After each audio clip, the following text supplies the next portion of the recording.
Family কার্ডের মধ্যে আমরা কিন্তু ওখানে আমরা কি করি, আমাদের টার্গেটটা ছিল কি যে নারীর ক্ষমতায়ন। আপনার এখনো সত্যিকার অর্থেই চিকিৎসা বলেন, শিক্ষা বলেন, এগুলোর ছোঁয়া খুব কমই লেগেছে এবং অনেক দূর যেতে হবে। হয়তো গড়ে যে আপনি হিসাব করে দিচ্ছেন, বাট ভার্চুয়ালি গ্রাউন্ড রিয়েলিটিটা এইরকম না। এই কথাগুলি বলার অর্থ হচ্ছে যে আপনি যখন বলবেন যে সোশ্যাল সেফটি নেটের প্রোগ্রাম, একজন বিধবাকে আপনি কিছু সহযোগিতা করবেন, তার কাছে ওই 850 টাকা বা 650 টাকা পার মান্থ, এটা কিন্তু একটা বিরাট জিনিস। একজন প্রতিবন্ধী, আমাদের দেশে এই মুহূর্তে প্রায় 39 লক্ষ প্রতিবন্ধী আছে এই মুহূর্তে। আজকে হয়তো আরো বেড়ে গেছে, গতকালকে পর্যন্ত তাই ছিল, মানে প্রতিদিনই বাড়ছে। এখন প্রতিবন্ধী কনজেনিটাল আছে, প্রতিবন্ধীর বিভিন্ন রকম ফের আছে, এল্ডারলি পিপুলও প্রতিবন্ধী হয়ে যেতে পারে ডিউ টু সাম ডিজিজ, এবং সেও বার্ডেন হয়ে যেতে পারে। এখন ওই লোকটাকেও সাপোর্ট দেওয়ার দরকার আছে। Pregnant women ANC and PNC প্রোগ্রামের জন্য, এবং ওই বাচ্চাটা, মায়ের পেটে বাচ্চাটাকে যদি আপনি সত্যিকার অর্থে নিউট্রিশনাল ভাবে অ্যাড্রেস না করেন, তো সে জন্মগতভাবেই একটা আপনারা বলছেন যে স্টান্টেড গ্রোথ, দেখলাম না আপনাদের স্লাইডের মধ্যে।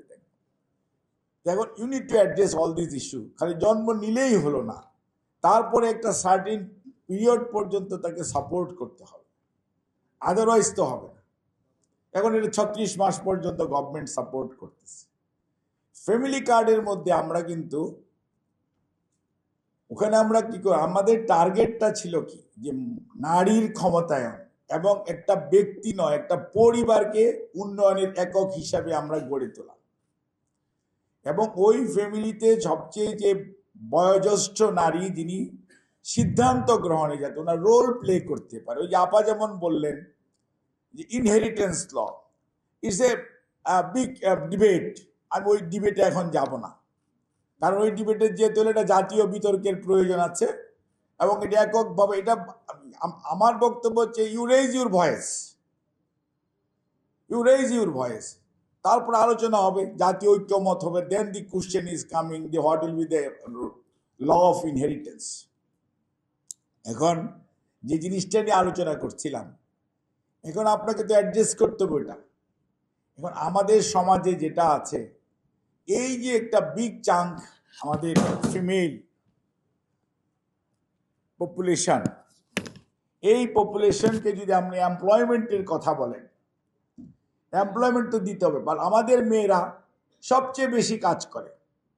আমি একটা পুরুষ মানুষ, আমি সকালবেলা বাসা থেকে বের হয়ে চলে আসছি, কিন্তু আমি ঘুম থেকে ওঠার আগেই সে আমি কি খাবো না খাবো বা কিভাবে হব, আমার কি কাপড় পরে আসবো না আসবো, এভরিথিং করছে, ঘর বাড়ি সব কিছু, সাজগোজ, বাচ্চাদের সব কিছু করা, এবং তারপরেও সে হয়তো কোনো একটা প্রফেশনে যাচ্ছে।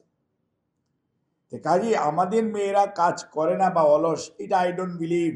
আমার দাদিদেরকে আমি দেখেছি গ্রামে, ওই দিনাজপুরে, তারা কিন্তু ফজরের সময় উঠে মুরগি হাঁসের যে যত্ন নেওয়ার সেটা করে, তারপরে গরুর যে গোয়াল আছে সেটা পরিষ্কার করে, তারপরে সকালবেলা সে খাবার করে, এবং কৃষক বা কৃষাণ, আমাদের তো কৃষি নির্ভর এলাকা, ওখানে কোনো ইন্ডাস্ট্রি নাই ভাই, এবং সেখানে যখন যায় তখন তাদেরকে যে মানে ভাত পাক করে দিয়ে দেবে, ওই ক্ষেতের মধ্যেই খাবে।